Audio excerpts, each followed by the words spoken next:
Okay. Uh, Good evening. Welcome to tonight's class. We'll first start off with a vert. This week's parsha, so we learn about Bilam, who wanted to originally curse the Jews, but he was unable to. God prevented him, and instead of giving curses, he gave blessings.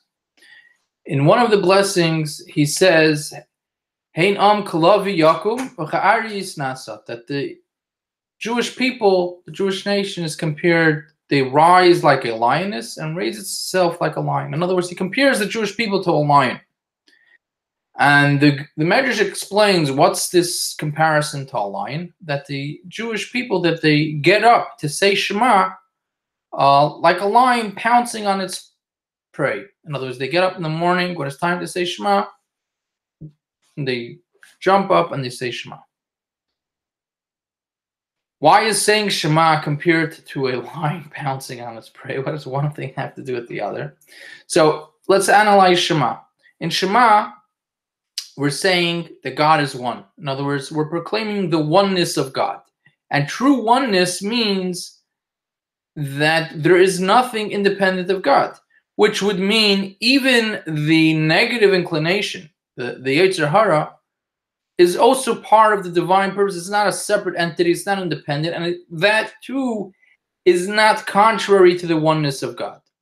And that's why after we say Shema Yisrael Hashem Elokeinu Hashem Echad, that God is one, we continue saying V'ahavta is Hashem Elokecha b'chol levavcha, with all your heart. And we know that it says b'chol levavcha, the Mishnah says that it's supposed to be with both of your inclinations, meaning including the Yetzer Hara, that the actions and the job of the Yetzer Hara should also be directed towards serving Hashem.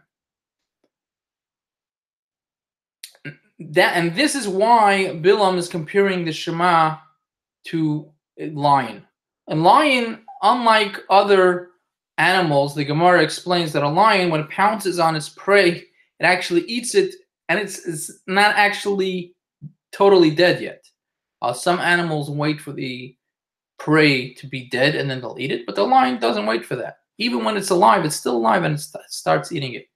And this is the message of Shema, that when we're pouncing on the Yetzer Hara, we're not there to kill the Yetzer Hara. We're there to b'chol levavcha, to serve God b'shnei yitzarecha, with both of our inclinations, meaning that we're serving God with our Yetzer Tov, our good inclination, and we're also using out our Yetzer Hara, the energy, this sort of animal energy that we have, we're using it as a drive to further serve Hashem with with energy, with chayis, with life.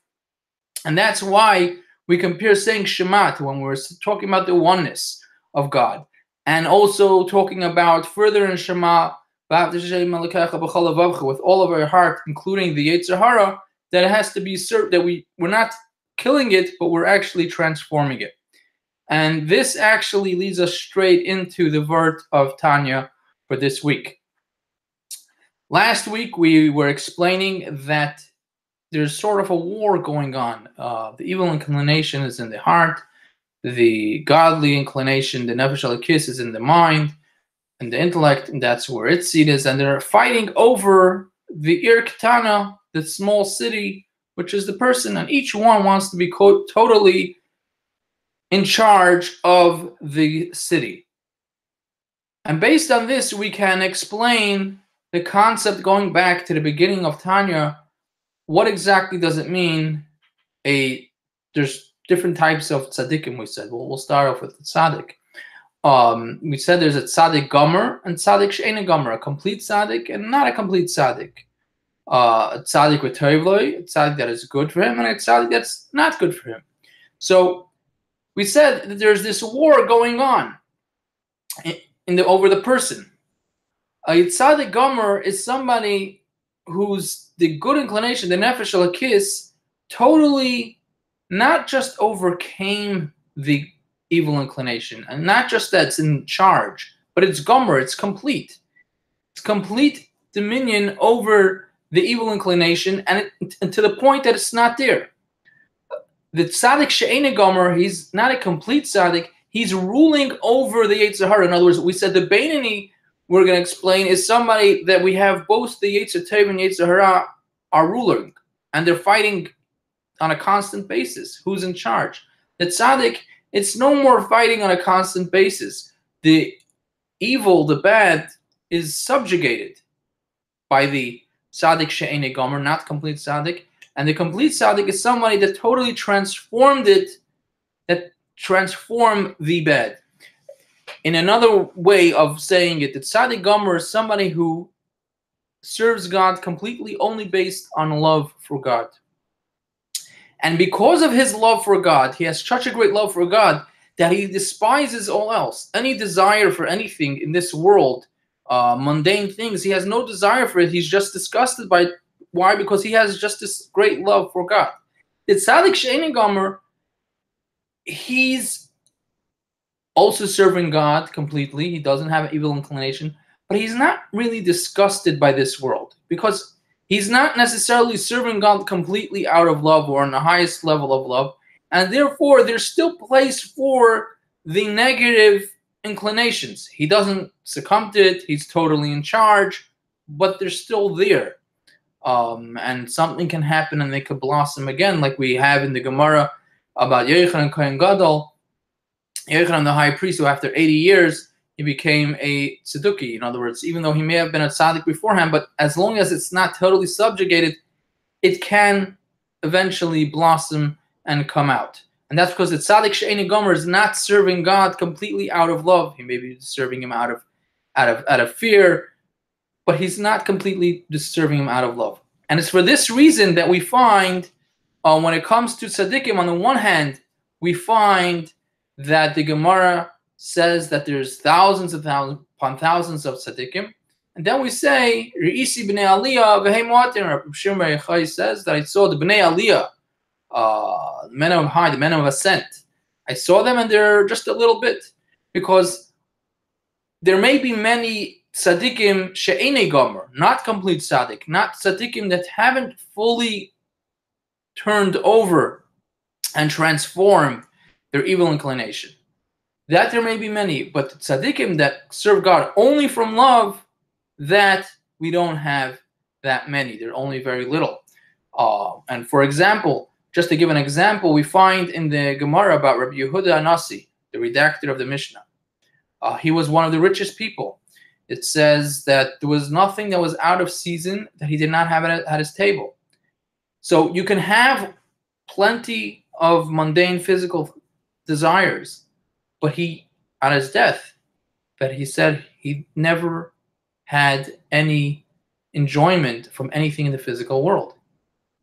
Even though we're saying that he had everything at his table, but he never had it. It was never done for his enjoyment. It was all for God. This is also similar to what we find the Alter Rebbe would always say, that I'm not serving you for, I don't want your Gan Eden, I don't want your Olam Haba, I only want you yourself, because the tzaddik gomer is doing it only out of love for God, not for any ulterior motives, not even for a selfish, for something for himself, as in a reward. Gan Eden and Olam Haba, that's also included in doing it not completely for God. You're doing it for an ulterior motive. It may be for a very spiritual ulterior motive, but it's not the highest reason to serve God, which is only for God himself, out of your love for God. Therefore, you're serving him.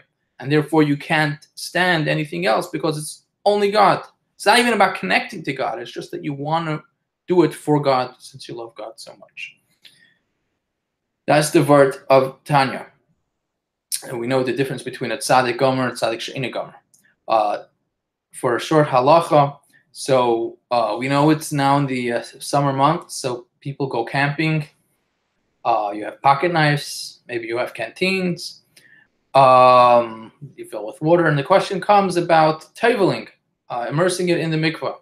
So many times, first of all, a canteen or a thermos, right? So the inside may be metal or something that needs to be, or glass, that needs to be immersed in the mikvah. And sometimes there's different parts. There's plastic that's sort of attached to it, maybe not fully, but it's sort of attached to it. And without getting into the question of whether plastic in general needs to go to the mikvah or not, the question would be, did you have to take it off? And so on. So the halacha is that if the plastic is attached to it, then you do have to, even according to the opinions that you don't normally have to immerse plastic, you would have to immerse the plastic together with the utensil, since that's part of the utensil, and the other part of the utensil is metal. The whole thing has to be dipped in, and all the laws of not having anything attached to it while you table it would also apply. However, you do not have to detach the plastic if it's on it as the way it would be used, and that's how it's used, and doesn't really separate that easily, and that's how it's used. You do not have to take it off. Obviously, a cap you would have to take off. You can't table it with the cap. And this brings us to same thing about a pocket knife. So you would have to, let's say, you're planning on using your pocket knife for food, a campfire, whatever it is you're going to use it for. You do have to table the pocket knife, and you have to table all the knives of the pocket knife. Let's say it's a Swiss Army knife that there's multiple blades. All of those that are going to be used need to be tabled. And many times it happens that having multiple blades open at once, they could be rubbing against each other, and they could be, there's not space in between one blade and the other. And you may have to table it one by one, meaning open one blade, table the whole thing, take it out, and then close that blade and open another blade. Sometimes, depending on how it's set up, you could have there's space in between, and you would not have to do that. But again, you would have to table the whole thing. So getting back, so just to recap from the beginning, first we said a small vart. We said that the Jewish nation in Bilam's curses turned blessing is compared to a lion and a lioness. And the Medrash explains that this is a reference to Shema, that they get up to say Shema like a lion. We say, what's the significance of this is that just like by Shema, we proclaim the oneness of God, that everything belongs to God, everything was created to God, there's nothing independent. And we say, at the same time, that you have to serve God with your whole heart, including the evil inclination, which is also created by God and is not independent from God and is not an obstacle to the oneness of God. And meaning that you're doing it with your whole heart, but it has to be like the lion who eats its prey even while it's alive, because we're not out here to kill the lion, we're out here to transform it.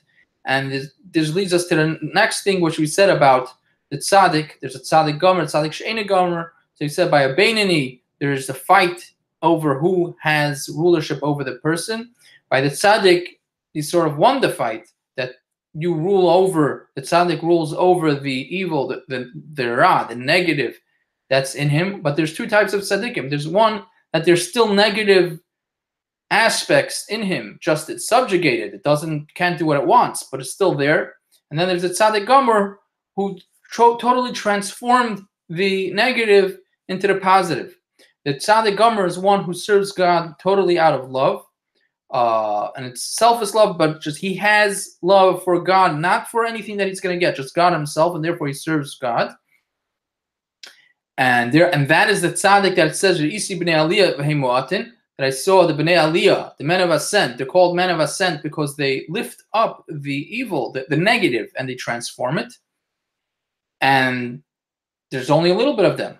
On the other hand, the other type of tzaddik, that they subjugated they subjugated the negative that they have, but it's still there. They still have the negative, and something can happen. They still have free will, and eventually, after 80 years, like we find by Yochanan Kohen Gadol, it can sort of blossom and come into full flame.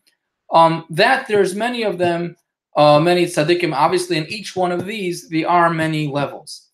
And then we said a short halacha that when it comes to table something, even though normally maybe some hold that you don't have to table plastic. If it's plastic connected to the metal, you would have to table the whole thing with nothing separating on the plastic, between the plastic and the water. But you do not have to detach, let's say, the plastic, try to pry the metal off the plastic from the thermos or something. You just table the whole thing the way it would be used.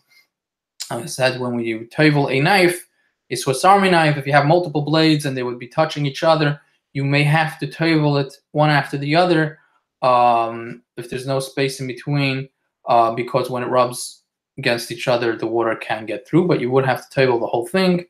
But sometimes you wouldn't have to. That would depend on the knife. That's it for tonight, and have a good night.